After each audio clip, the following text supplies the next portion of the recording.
Alan Robinson, Mark Caboli, I'm Justin LeBar. We're outside here in the cold Pittsburgh weather, getting ready for Green Bay as the Packers up against the Steelers this weekend. A 6-8 Steelers still not done. Still got a little bit of life left in them. And I'll turn to you, Mark Caboli. They're playing, obviously, the Green Bay Packers to win. You play to win the game.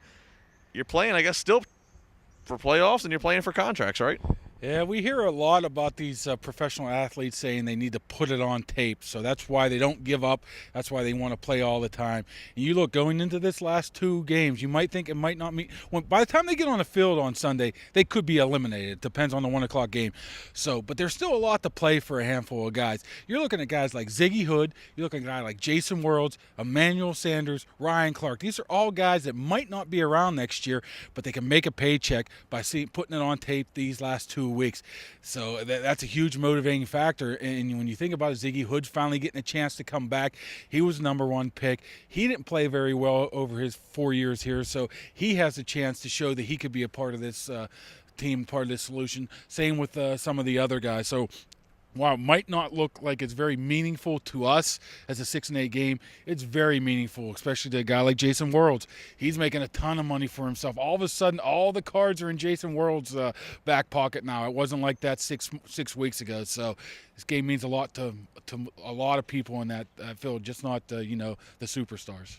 Well, a meaningful game for a lot of individuals, and Alan, a meaningful play that's been the topic of conversation here, both here at the South Side and around the NFL, was, of course, Terrence Garvin's hit on the Bengals punter, and a lot of conversation about the rules with defenseless players and the judgment call that he made. Yeah, if you want to know why players want to go all out no matter what the circumstances or the record are, just look at Kevin Huber. I mean, they're playing these games at a very high speed, and you can get hurt. What I think what's interesting about this whole Terrence Garvin thing is, I don't think a lot of fans realize that there was a rule like this, where the kicker and the punter are protected on every play, even when they're going down to make a tackle. If 275-pound Sebastian Janikowski is trying to come down and make a tackle on a play, you can only hit him basically below here. You can't hit him in the head, chest, or neck with your shoulder, your forearm, or your helmet. I don't think fans knew that. Basically, these guys are out there playing football, but they're not football players. Do you agree with it? Well, I mean, that's the rules. It's obvious the NFL is trying to take a lot of steps to eliminate concussions. There's a higher concussion rate. I think it's almost 60% higher concussion rate on special teams, on kick returns and punt returns than there are in any other play. And they're obviously trying to protect these guys because most of these guys really aren't athletes. They're kickers. Right. Like Lee Trevino once said, I'm not a golfer. I'm not an athlete. I'm a golfer. But the point is, these guys are out there trying to make a play. Kevin Huber was trying to get in Antonio Brown's way. I think what the players that I talked to today, what they're saying is, what's Terrence Garvin supposed to do? They don't, you're supposed to recognize that these guys are punters and kickers and they're protected. What are you supposed to do? You can't. The players only see the white jersey or the black jersey or the blue jersey. They don't see what the guy's number is. And Kevin Huber was wearing 10, which is a wide receiver's number. We're supposed to these guys are supposed to memorize these guys' rosters before the game. I was going to say, I agree with the spirit of the rule. You need to protect some of these guys that can't protect themselves. But when they're in the mix of it, when he's at the 50-yard line, I think all bets are off. This might be amended in some way in the offseason, Justin. Well, I was going to say, at what point do you say, Mark? I mean, you're on a football field. So at what point do you say, if you're a kicker or a punter, you kick the ball and you run to the sideline? How many times do we see, though, that some guy, bigger guy, targeted a little guy for no reason whatsoever? I think that was the spirit of the rule.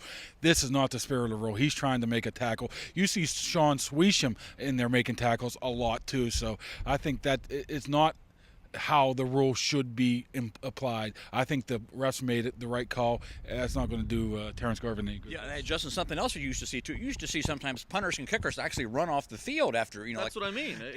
Because they wanted to get out of the play as soon as they could. At what point does that just become become the standard all across? All right, Packers versus Steelers. What do you got? Was this the Super Bowl from 3 years ago? This is only the second time the Steelers have played the Packers in Green Bay since 1995, by the way, which Christmas Eve game. I think the Packers win by 6. I think it'll be a closer game than people think. I don't think the quarterbacking situation is very good with Matt Flynn. You're not going to see Aaron Rodgers. I think the Steelers actually do have something to play for. They don't want to be the first sub-500 Steeler team in 10 years, but I still think the Packers have more to play for. They can actually still win the division. Of course, Ben Roethlisberger doesn't want that either. No. Justin, I have absolutely zero clue. This team has absolutely baffled me week in, week out. I'll flip a coin and it'll come down as just because they played so well last week, the Steelers are going to get killed this week. I don't know. Don't take my word for it. I have no clue. Follow him on Twitter, and you can see what other words you can take for whatever they are worth. Mark Caboli, Allen Robinson. He's defenseless. Check him out, triplive.com, Trip Live Radio. And if you're running Allen Robinson, don't be a defenseless reader. That's going to do it. We'll be back next week.